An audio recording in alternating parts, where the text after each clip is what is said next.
Halo, good people. Balik lagi di program sayang Anda, apalagi kalau bukan Doa di hari orang tua. Ahai.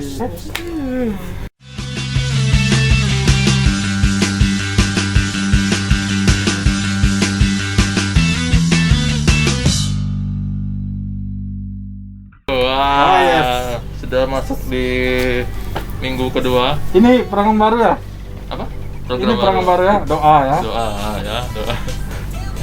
Terima kasih ganti-ganti sudah menyaksikan Pemberitaan Tanpa Pos setiap harinya, setiap minggunya, dan kembali lagi berjumpa bersama saya Andika Kusuma. Saya Bima Sakti, Main bola ya. Dan kami akan memberikan informasi yang sudah dirangkum redaksi JEK TV dan yes. Dan kita biasa new normal. ada yang berbeda ya. Kita memakai masker ya. Karena tidak memakai masker hilang 50.000. Ya betul sekali. Informasi pertama ada dari Kota Sarolangun. Nah, ini kita akan mengabarkan ada seorang warga dari Rawas Ulu, yaitu yang kemarin mencuri truk itu langsung dibekuk polisi. Ini dia beritanya untuk Anda. Penangkapan tersangka Rudi Hardani dilakukan di rumah kediamannya di kawasan Pasar Sarolangun, Kecamatan Rawas Ulu, Muratara, Kabupaten Muratara, Provinsi Sumatera Selatan pada Jumat 29 Mei 2020. Pelaku ditangkap oleh Polsek Pelawan Singkut dan Polres Sarolangun bekerjasama dengan Polres Muratara. Pelaku berhasil ditangkap tanpa adanya perlawanan.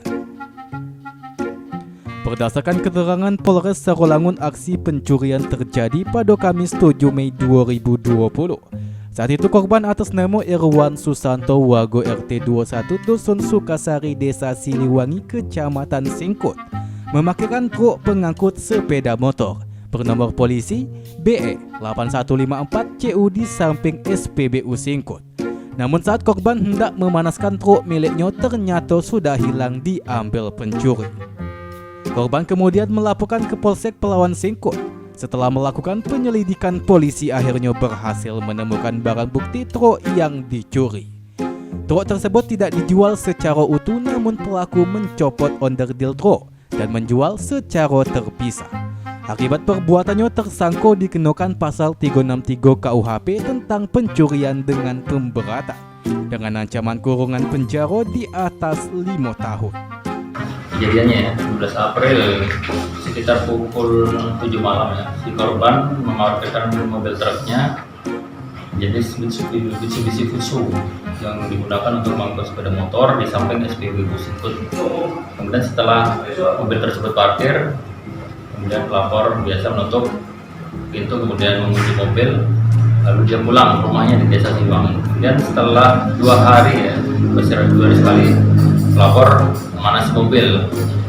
Selanjutnya selang tanggal 7 Mei tahun 2020, ketika akan memanasi mobil Fuso tadi jam setengah 10, si korbannya terkejut karena pada saat dilihatnya mobil yang biasa diparkirkan di samping SPBU ternyata sudah lenyap.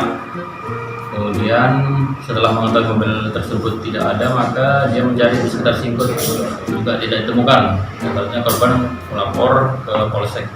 Dari informasi Rudi tersebut, dan maka diketahui bahwa mobil ada di daerah Sibonyasin atau di Kayu ya, dalam keadaan sudah rotolan ya, karena ada bagian-bagian truk yang sudah dikanibal, dipotong-potong. Adapun pasal yang dilanggar adalah pasal 363 ya, ayat 1, 4 dan 5. KUHP dengan ancaman hukuman 7 tahun penjara. Slamet Riyadi, JEK TV ngabari. Wah ya. Ini nih truk yang biasa ngangkut sepeda motor tuh, nah yang banyak tuh. Luar biasa. Ini sudah tertangkap dan semoga tidak ada kejadian seperti itu. Semoga masyarakat juga lebih waspada dan terutama untuk yang memiliki truk ya. Lanjut kita kedua. Jadi kedua ini kita ke Margo Lintas. Nah, aduh, di mana ya?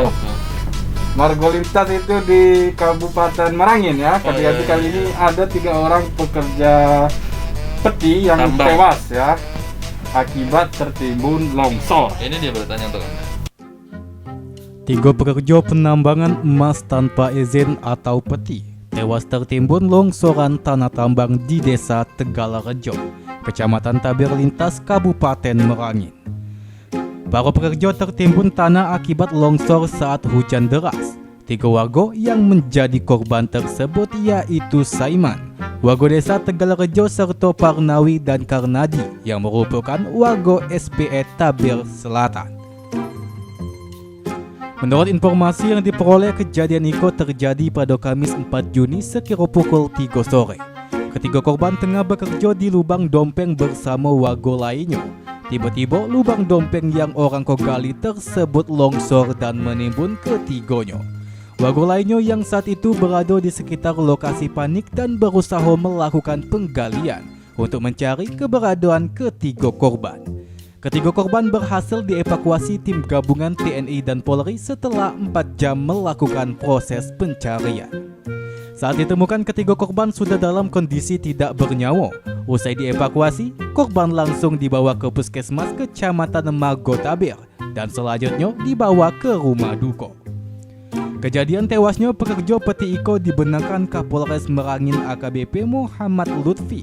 Polres Merangin tengah menyelidiki kasus penambangan emas tanpa izin yang menimbulkan korban jiwa tersebut. Penambangan emas tanpa izin di Kabupaten Merangin sudah kerap kali menimbulkan korban jiwa. Terakhir kali di bulan Desember tahun 2019, ada 6 pekerja peti yang tewas tertimbun di Desa Pulau Baru, Kecamatan Batang, Merangin. Namun adanya korban maut iko tidak membuat para penambang jero bahkan kasus penambangan emas tanpa izin di Kabupaten Merangin semakin marak dan hampir merambah seluruh wilayah kecamatan. Riko Saputra, Jack TV ngabari. Yes, kita sudah mulai mau memasuki new normal ya. Enggak sih sebenarnya. Sudah mulai mau. Yang new normal itu hanya Kabupaten Kerinci ya. Ingat masyarakat Jambi, kalian tidak boleh mengaku-ngaku kalian new normal kecuali kalian masyarakat Jambi. Tapi kan new normal itu keren, kami juga ingin new normal. Nanti belum tentu karena untuk mendapatkan predikat new normal itu harus memenuhi beberapa syarat. Gitu. Apa itu? Contohnya, Foto 3x4. fotokopi KTP. Iya, kopi. Lanjut berita pertama di segmen kedua. Ini ada dari Muara Sabak, Tanjung Jabung Timur. Kali ini ada seorang pedagang dari Pasar Lambur 2 nih yang ternyata positif COVID-19. Ini berita yang pertama. Setelah hampir 1 bulan nihil penambahan kasus pasien positif virus corona di Kabupaten Tanjung Jabung Timur, akhirnya Kamis 24 Juni 2020 bertambah seorang. Tim gugus tugas penanganan COVID-19 Tanjung Jabung Timur mengumumkan ada penambahan kasus baru sehingga kabupaten berjuluk Sepucuk Nipas Serumpun Nibung memiliki 2 kasus pasien positif virus corona. Juru bicara gugus tugas pencegahan dan penanganan COVID-19 Kabupaten Tanjung Jabung Timur, Sapril, mengatakan sekok pasien tambahan tersebut merupakan pedagang asal Desa Lambur 2, Kecamatan Muaro Sabak Timur. Pasien tersebut berinisial SP, berumur 46 tahun, berjenis kelamin laki-laki. Pasien 02 Tanjung Jabung Timur merupakan sekok dari 23 pedagang pasar Lambur yang mengikuti uji rapid test pada 20 Mei 2020 dengan hasil reaktif. Rapid test yang dilakukan terhadap SP, kita juga mengkhawatirkan anggota keluarga yang bersangkutan juga ikut terpapar, tapi terhadap anggota keluarganya kita juga sudah melakukan rapid test, istri dan 2 orang anaknya, dan alhamdulillah hasilnya negatif. Gugus tugas provinsi perlu juga kita luruskan karena memang mungkin.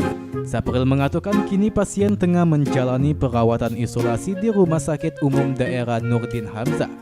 Tim gugus tugas telah melakukan kontak tracing terhadap 3 keluarga pasien, di antaranya istri dan 2 orang anak yang telah dinyatakan negatif berdasarkan hasil rapid test. Rama Admiral, Jack TV ngabar. Nah, beritanya mengenai apa tadi? Wah, kamu tidak mendengarkan? Jadi kali ini itu lagi-lagi di pasar ya, terjadi penambahan atau penyebaran kasus ya positif. Seperti Ya, di Sungai Penuh ya, itu di pasar. Ini di Tanjung Jabung Timur satu kasus ya, cuman ya Betul. baru satu kasus. Jadi semoga tidak menyebar kemana-mana dan bisa diatasi oleh pemerintah dan juga tim medis yang ada di sana. Tuh. Kita break dulu kan Andy, jangan kemana, terus saksikan nih berita apa? Ada lah satu lagi. Masih ada. Ingin pulang aja kita pulang. Jadi kali ini ada satu lagi nih ganti-ganti. Kali ini berita dari Bangko, yaitu Merangin. Ayo. Kali ini seorang bocah berumur 50 tahun. Woi, Bocah berumur 5 tahun itu dan pria berusia 36 tahun berhasil sembuh. Jadi 2 orang penambahan pasien sembuh ya, Iya. dari Bangko. ini dia Merangin. beritanya bukan?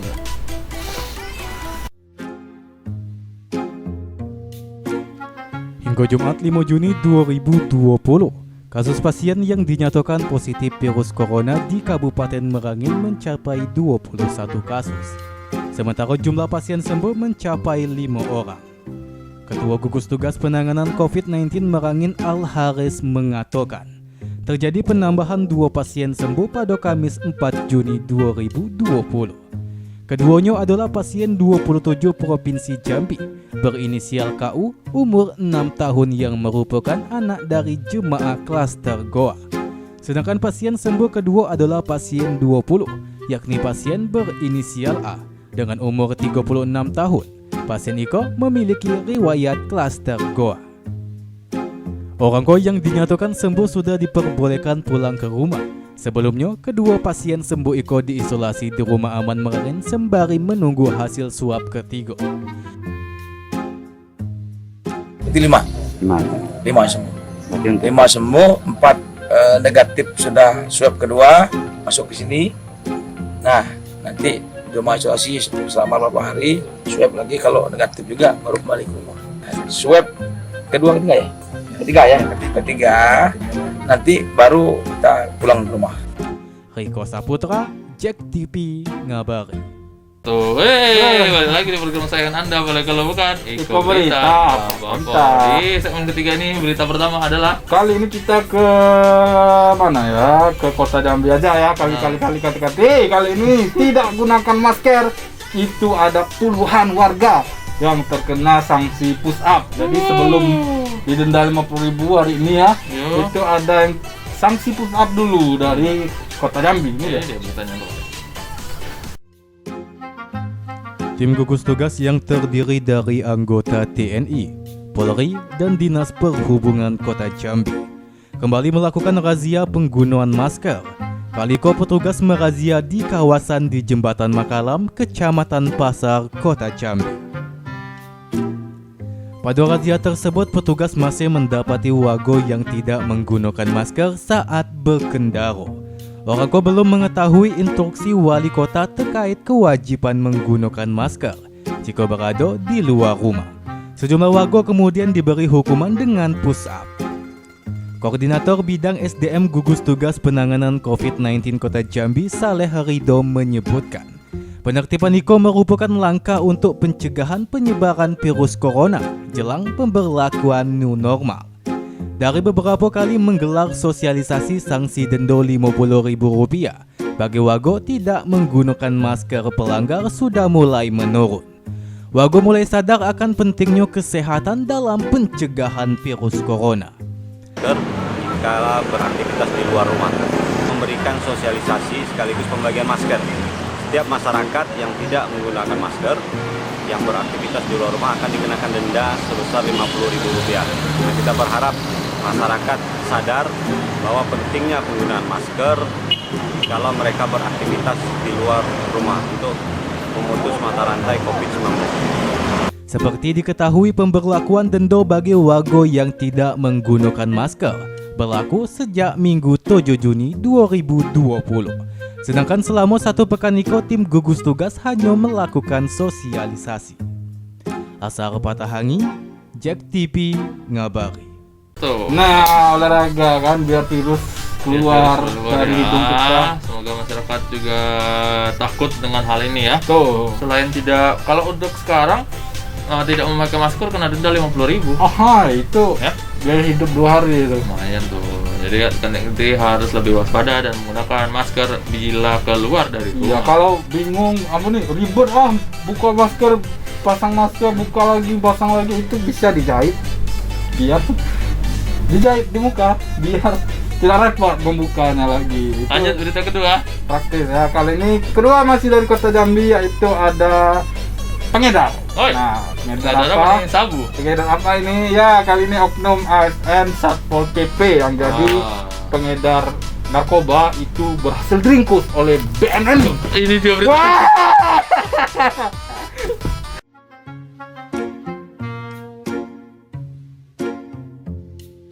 Badan Narkotika Nasional Kota Jambi kembali berhasil mengungkap kasus penyalahgunaan narkoba di Kota Jambi. Kali ini petugas BNN berhasil mengamankan sekok pelaku bernama Nur Hayat. Diketahui Nur Hayat Iko merupakan oknum aparatur sipil negara yang berdinas di Satpol PP Provinsi Jambi. Dari pengungkapan petugas BNN mengamankan barang bukti narkoba jenis sabu seberat 355 gram dan 819 butir pil ekstasi. Diduga narkoba direncanakan akan diedarkan di kawasan Kota Jambi. Kepala BNN Provinsi Jambi Brigjen Pol Dwi Irianto mengatakan, pelaku ditangkap di kediamannya di Kelurahan Pematang Sulur beberapa hari lalu.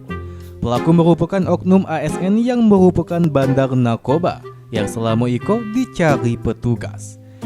Hingga saat Iko, BNN Kota Jambi masih memburu sekok DPO berinisial S yang menjadi rekan pelaku. PNS di provinsi itu selaku anggota Satpol PP Provinsi Jambi. Sudah pengakuan sementara sudah berapa kali dia mengedarkan narkoba? Kalau menurut pengakuan sih katanya baru sekali, tapi kan pengakuan dia kan. Terus ketangkapnya juga baru sekali katanya. Nanti juga kita belum koordinasi dengan Polres maupun Polda, apakah yang bersama dia sudah pernah dilakukan penangkapan oleh Polda maupun Polres. Asar Patahangi, Jack TV, ngabari.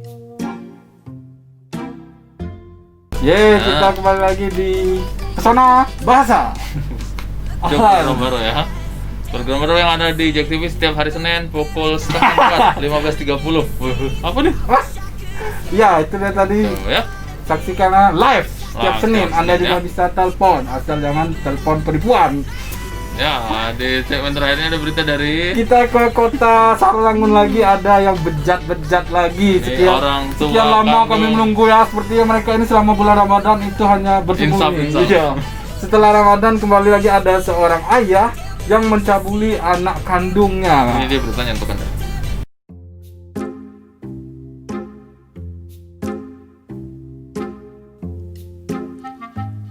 Polres Sarolangun membekuk sekok ayah bernama Heri, warga desa Simpang Nibung, Kecamatan Singkut, Kabupaten Sarolangun. Pelaku ditangkap karena tega mencabuli anak kandungnya dewek berinisial E yang masih di bawah umur. Bahkan dari keterangan pelaku, perbuatan cabulnya telah dilancarkan selama kurun waktu 2 tahun. Sejak putrinya masih duduk di bangku sekolah dasar hingga kini korban duduk di bangku SMP. Kapolres Sarolangun AKBP Denny Herianto mengatakan, puncak perbuatan bejat ayah kandung Iko diketahui pada 14 Mei 2020.